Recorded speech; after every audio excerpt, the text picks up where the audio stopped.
Which one of these is better for getting sales calls and clients, and what results can you actually expect from doing 1,000 emails versus 1,000 SMS? Now, email and SMS are completely different, so I'm going to show you exactly how I approach them and get amazing results with both of them, and then compare them side by side. Let's just start with email. Most people are doing warm email completely wrong, so I'm going to show you exactly how to make people open the email, how to make them read the email, and then make them click and book a call with you. We want to follow a very specific framework to keep people opening our emails.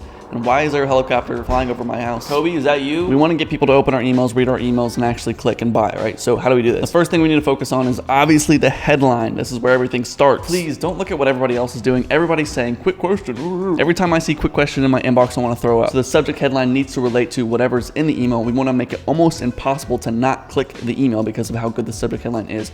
Or we want to make it to where the subject headline looks like it's coming from a friend. Let's just say you have an email about your life story, and the first sentence goes something like this. Are you like me? Do you struggle to stay afloat in your business? Well, let me paint a picture for you. 3 years ago, I blah, blah, blah, blah, blah. Well, your subject headline can look something like this. Is this you, question mark? So it's like, oh, that looks like it's coming from a friend, or something like, I literally found a painting that looks just like you. So we want to make it as enticing as humanly possible. A good mental exercise that you can do is you can think to yourself, if literally everybody had to open this email, I needed to make sure that everybody opened this email or bought my thing, how would I write it? You can also use the variables that you have access to. So you can say, hey, first name, is this your wife on Tinder?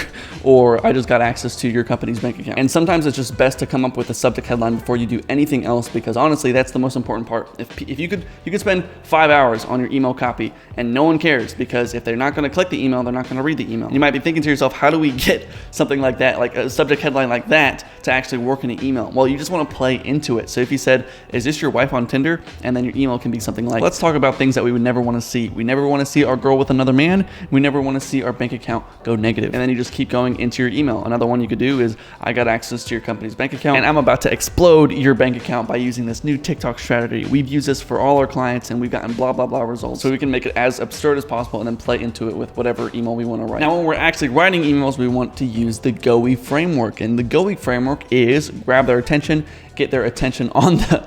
I just thought of this meme. I'm a simp. Sniper monkey. Now, I was about to go on a very long explanation on how to actually write these emails, but I already did that in a 50-minute long video that I have in my free course in the description below. So if you want access to that, you can click the link below to learn more. So after sending 1,000 emails, I was getting a 44% open rate. And so that's about 440 people opening the email. 2.36% clicked on the link in the email. And so that's about 23 people.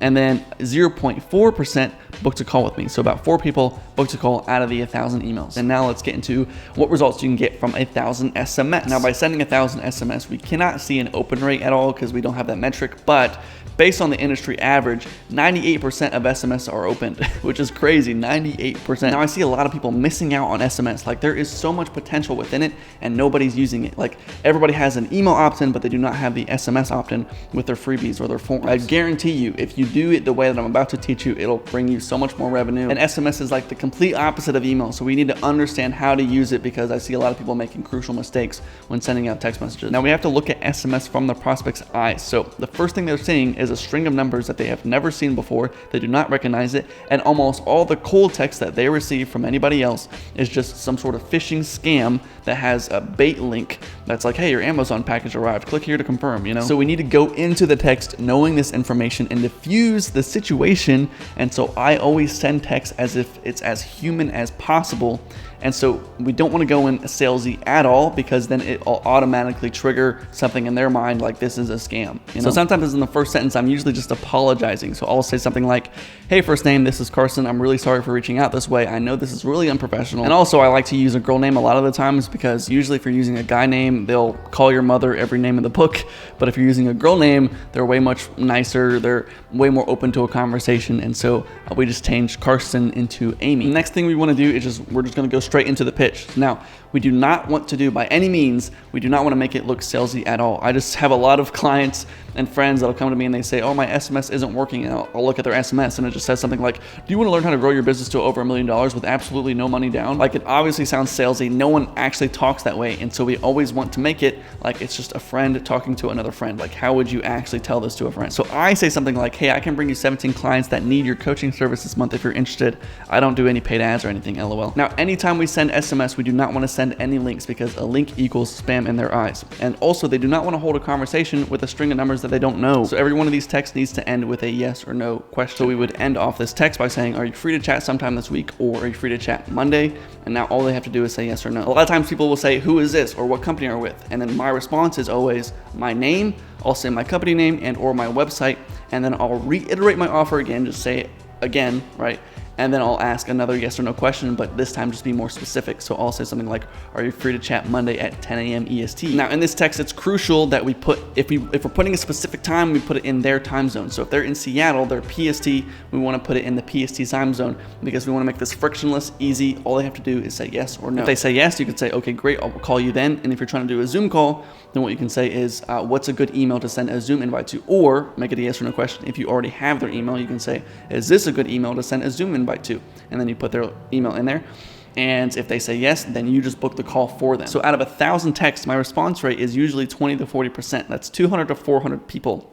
And then the booking rate is about 1 to 5%. So that's about 10 to 50 booked calls from 1,000 text messages. So comparing these side by side, SMS has way more opens, way more replies, and way more people booking a call after 1,000 sent. Now, email is still extremely important for any business, so I would still use it if I were you. But if you're not capitalizing on SMS, you need to be capitalizing on SMS. You can watch my next video on 1,000 cold calls versus 1,000 emails. That's a very good video. I hope this video helped you guys out. If you want me to help you guys set up a system to get 120 sales calls per month on autopilot, you can book a call with me below by clicking the first link in the description and then clicking a date and a time, putting in your little details, and then clicking submit, and you can book a call with me. The first 10 people that book a call will have a call directly with me, and so I'll help you, guide you on what exactly you should be doing in terms of your outreach so that you can get as many booked calls as humanly possible. Again, thank you for watching. I'll talk to you guys soon.